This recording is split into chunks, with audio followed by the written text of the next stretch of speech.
da invasão de campo, sim, porque as pessoas antigamente podiam festejar efusivamente a sua alegria após a conquista de um campeonato.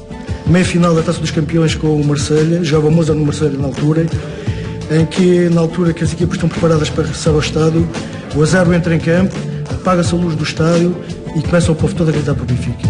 Foi a maior emoção que eu senti no estádio. Há um jogo que eu lhe posso dizer que, para mim, parece que durou uma vida inteira. A célebre meia-final Benfica-Marselha, nós tínhamos perdido 2-1 e a 5 minutos do fim o Vata marca aquele golo com a mão e aqueles últimos 5 minutos, para mim, foi...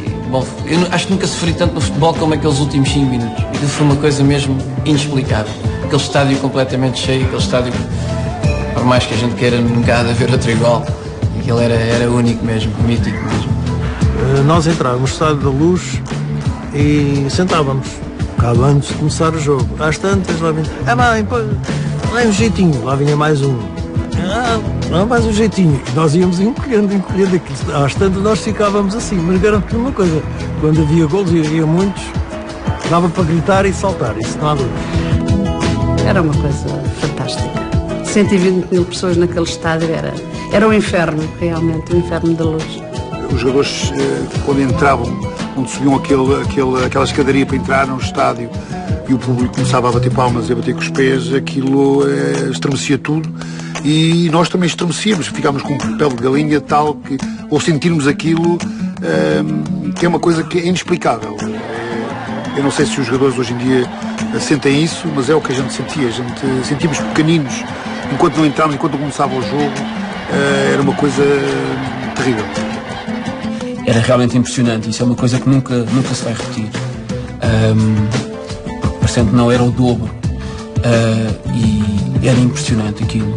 Os jogadores, se falarem com eles, os jogadores todos falam nisso, em dias de jogo grande, aquilo, o facto de estarem 120 mil pessoas, que era uma coisa inacreditável para eles. E eu acredito que tivesse a sua influência também nos jogos, no primeiro jogo em que eu vi, em que o meu pai me trouxe. E eu lembro que passei hora e meia inteira a olhar à minha volta, porque aquilo, quer dizer, as crianças ainda por cima são mais impressionáveis e o barulho, lembro do barulho que era impressionante. Acho que foi, por um lado, uma péssima decisão demolir o antigo estádio, por outro, uma ótima decisão construir o novo. Por exemplo, o Mosteiro dos Jerónimos já existia e construiu-se o CCB, mas ninguém mandou abaixo o Mosteiro dos Jerónimos. Portanto, podia-se ter deixado um monumento fica ali, um monumento, as pessoas visitam, museu, mais espaço para os troféus e construir-se o novo. Essa para mim era a solução ideal. Tenho muita saudade. Foi um campo que, quando foi demolido, deixou muitos sócios à beira do ataque de nervos. Isso é uma saudade. Um ambiente frenético, aquilo é Estádio da Luz antigo, aquilo, para quem lá foi algumas vezes, que foi o meu caso, e para quem é benfiquista, né? Aquilo foi, digamos, já é uma saudade. Foi fantástico, mas agora é uma saudade. O outro dos frangos às 4 da tarde, dos jogos às 10 da noite, do frio, da chuva, dos pezinhos no terceiro anel, que aquilo tremia tudo. Não há nada que me faça esquecer isso. E se compara às alegrias que ali vivi, e depois não era só isso, era a grandeza daquele estádio, ao pé do Michel Martin e de todos os outros estádios que eu conheço, ou do Camp Nou, não ficava atrás.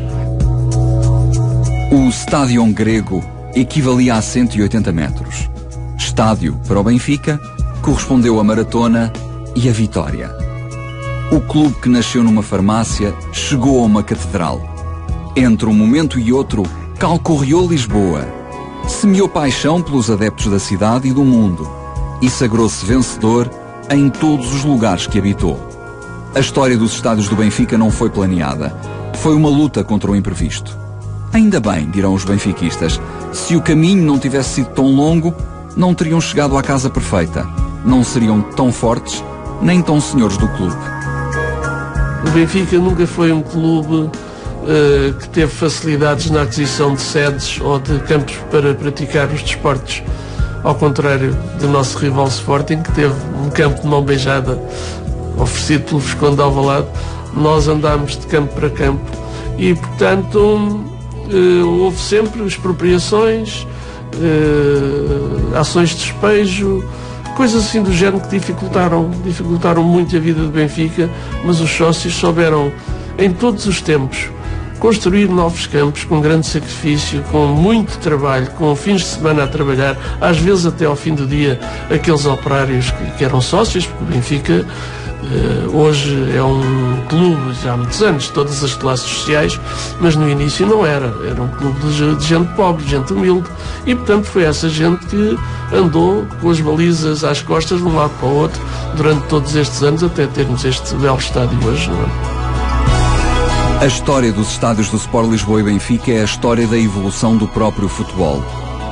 Do pelado público das terras do desembargador ao veludo verde do relevado atual, do chalé de madeira de Sete Rios às modernas cabines de hoje, do peão da feteira, onde os espectadores assistiam de pé, aos lugares sentados com número e nome, do céu aberto às grandes bancadas cobertas, de Belém à Luz, mais de 100 anos de futebol, mais de um século de paixão. Ninguém pensava há 100 anos atrás que isto iria ser assim, quer dizer, é uma história tão grandiosa, começou uma coisa tão pequenina, de um campo de cavalos, para hoje ter aquilo que o Benfica tem. Eu não sei o que é que é de dizer mais, não é? Quer dizer, olha, é maravilhoso.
Em 2003, o Benfica mudaria novamente de casa. Mas desta vez era diferente. Portugal organizava pela primeira vez um campeonato europeu de futebol e a mítica Luz já não preenchia todos os requisitos do futebol moderno da mais alta competição. A nova catedral nascia mesmo ao lado da antiga. Homenageava-lhe as formas, o recorte no horizonte de Lisboa e tinha a correr nas veias os materiais reciclados do estádio que desaparecia.